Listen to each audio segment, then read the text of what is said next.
Hi hello నమస్తే welcome to our YouTube channel SSV stories.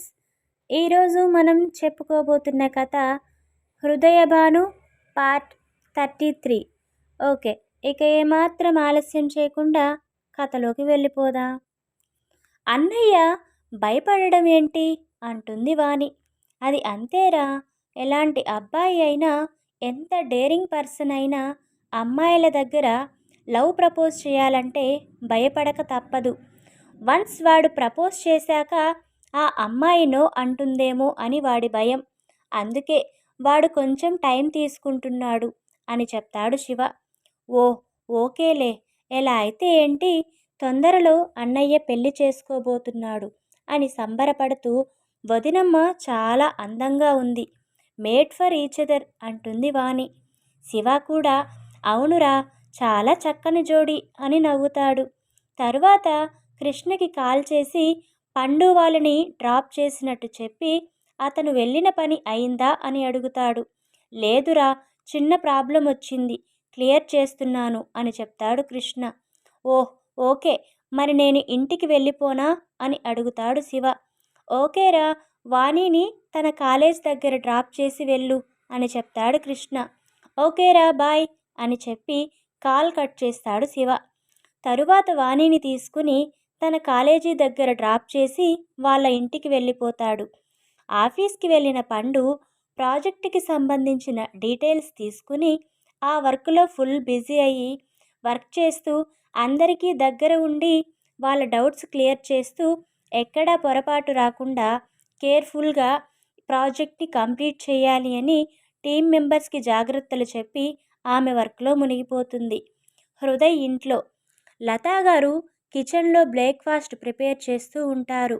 అప్పుడే తన గది నుండి బయటికి వచ్చిన అన్నపూర్ణమ్మ హాల్లో ఎవరూ కనిపించకపోయేసరికి లతా ఎక్కడున్నావే అని పిలుస్తుంది. ఆ పిలుపు విన్న లతా గారు కిచెన్లో నుండి కాఫీ తీసుకుని బయటికి వస్తుంది. అన్నపూర్ణ గారికి కాఫీ ఇచ్చి ఏంటత్తయ్యా పిలిచారు, ఏమన్నా కావాలా అని అడుగుతుంది. కాఫీ తాగుతూ నాకేం వద్దు అంటూ ఏంటే లత, ఇంట్లో నా కొడుకు నీ కొడుకు లేరా ఏంటి, ఒక్కరూ కనిపించడం లేదు అంటుంది నవ్వుతూ అన్నపూర్ణమ్మ. లత కూడా చిన్న స్మైల్ ఇచ్చి లేరు అత్తయ్య, ఏదో అర్జెంట్ వర్క్ అంటూ పొద్దున్నే ఇద్దరూ కలిసి బయటికి వెళ్ళిపోయారు అని చెప్తుంది. ఇంత పొద్దున్నే అంత అర్జెంట్ పని ఏంటో అంటూ చిన్నగా నిట్టూర్చి ఏంటోనే, అశోక్ హైదరాబాద్ వచ్చి 4 రోజులైనా పట్టుమని 10 నిమిషాలు కూడా ఇంట్లో ఉండడం లేదు. ఎప్పుడూ బిజినెస్ వర్క్ బిజీ అంటూ తిరుగుతూనే ఉన్నాడు.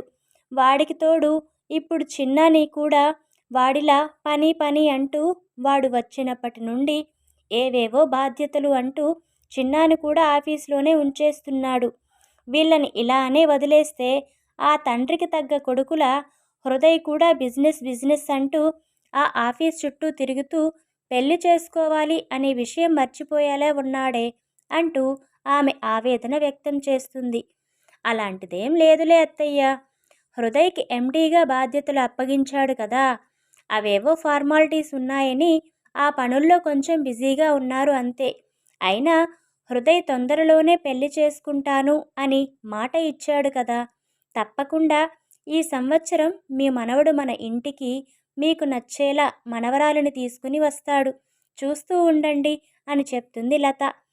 అప్పుడే లోపలికి వస్తూ వాళ్ళ మాటల్ని విన్న హృదయ్ ఏంటి నాని, మళ్ళీ నా పెళ్లి గురించి ఫీల్ అవుతున్నావా అంటాడు.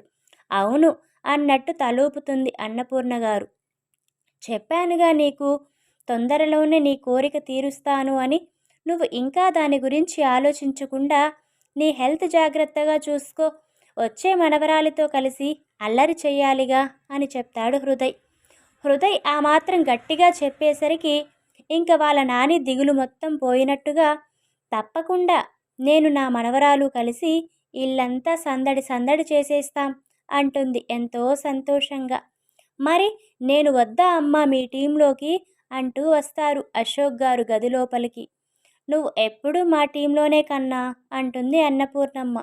ఏంటి డాడ్, కోడలు రాకముందే కొడుకు కంటే కోడలు ఎక్కువ, కోడలు టీంలోకి వెళ్తా అంటున్నారు అంటాడు హృదయ్ అలిగినట్టుగా ఫేస్ పెట్టి. అశోక్ గారు నవ్వుతూ, ఎప్పుడైనా కొడుకు కంటే కోడలే ఎక్కువ నాన్న, వాళ్ళతోనే మంచిగా ఉండాలి అందుకే అంటాడు. చాల్లే, అందరూ ఒక్కటై ఇప్పుడే పార్టీ అంటూ మా కన్నయ్యని ఏడిపిస్తారా మీరు? నీకు నేనున్నా లేరా నాన్న అంటుంది లత హృదయ్ని దగ్గరికి తీసుకుంటూ. మా మంచి అమ్మ అంటూ లతాని హక్ చేసుకుని ముద్దు పెడతాడు హృదయ్ వాళ్ళ నానిని చూసి కన్ను కొడుతూ. లతాగారు కూడా హృదయ్ని హక్ చేసుకుని నుదుటిపై ముద్దు పెట్టుకుంటుంది. తరువాత సరేలే కానీ వెళ్ళిన పని ఏమైంది అని అంటుంది లత. అంతా ఓకే అమ్మా, ప్రాబ్లం ఏం లేదు, ఏదో చిన్న ఇష్యూ అంతే అని చెప్తాడు హృదయ్.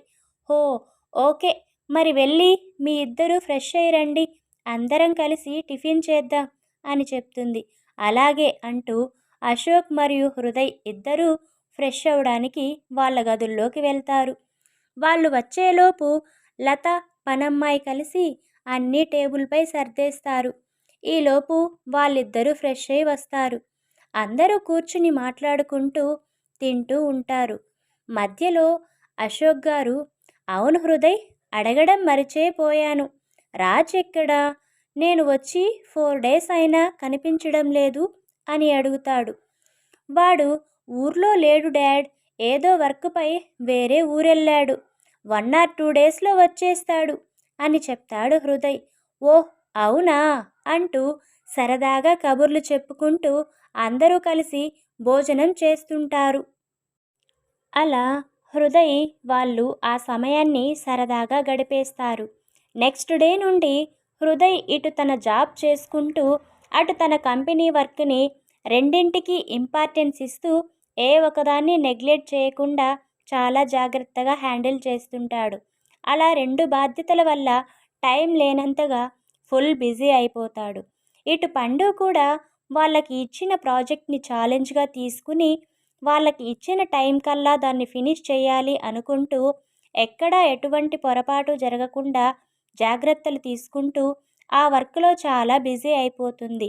అక్కడ కృష్ణ కూడా కంపెనీ పనుల్లో అండ్ సోషల్ వర్క్ అన్నీ దగ్గర ఉండి చూసుకుంటూ ఆ పనుల్లో చాలా బిజీగా ఉంటాడు. ఇలా ఎవరి పనుల్లో వాళ్ళు బిజీ అయిపోతారు కొన్ని రోజులు. రాజ్ వెళ్ళిన వర్క్ ఫినిష్ అవ్వడంతో తిరిగి హైదరాబాద్ వచ్చేస్తాడు. రాజ్ మరియు హృదయ్ ఇద్దరూ కలిసి హృదయ్ వాళ్ళ కంపెనీ వర్క్స్ కూడా చూసుకుంటూ ఉంటారు. అలా రోజులు వేగంగా గడిచిపోతున్నాయి. పండు వాళ్ళు ప్రాజెక్ట్ని సబ్మిట్ చేయాల్సిన టైం దగ్గరకు పడింది, కానీ వర్క్ ఇంకా చాలా పెండింగ్ ఉంది. వాళ్ళ టీం మెంబర్స్కి హెల్త్ ప్రాబ్లం వల్ల వాళ్ళు ఆఫీస్కి సరిగా రాకపోవడంతో ఆ వర్క్ అలానే ఉండిపోయింది. పండు డే అండ్ నైట్ తేడా లేకుండా ఆ ప్రాజెక్ట్ కోసం నిద్రాహారాలు కూడా మానేసి చాలా ప్రెస్టీజియస్గా తీసుకుని వాళ్ళ వర్క్ కూడా తానే చేస్తూ చాలా కష్టపడుతుంటుంది. ఫ్రెండ్స్ కూడా సీరియస్గా వర్క్ చేస్తుంటారు. ఇంకా 1 వీకే టైం ఉంది. ప్రాజెక్ట్ మాత్రం 50% కంప్లీట్ అయింది. దాంతో పండుకి రోజురోజుకి టెన్షన్ ఎక్కువ అవుతుంటుంది. కానీ భయపడకుండా అందరికీ ధైర్యం చెప్తూ వర్క్పై ఫుల్ కాన్సన్ట్రేట్ పెట్టి వర్క్ చేసేలా చూస్తుంది. ఏ ఒక్క నిమిషాన్ని కూడా వేస్ట్ చేయకుండా చాలా సీరియస్గా వర్క్ చేస్తుంటారు వాళ్ళ టీం మెంబర్స్ అంతా. వాళ్ళు అలా సీరియస్గా వర్క్ చేస్తున్న టైంలో ఒక అమ్మాయి వచ్చి పండు ఐస్ని క్లోజ్ చేస్తుంది. అసలే వర్క్ టెన్షన్లో బిజీగా ఉన్న పండు తను చేస్తున్న పనికి ఆటంకం కలిగిస్తూ సడన్గా అలా కళ్ళు మూసేసరికి కోపం వచ్చి, ఏంటే ఈ పని, ఇప్పుడు మనం ఉండే సిచ్యువేషన్ ఏంటి, మీరు చేసే పనేంటి, ముందు చేతులు తీ అని అరుస్తుంది సీరియస్ టోన్తో.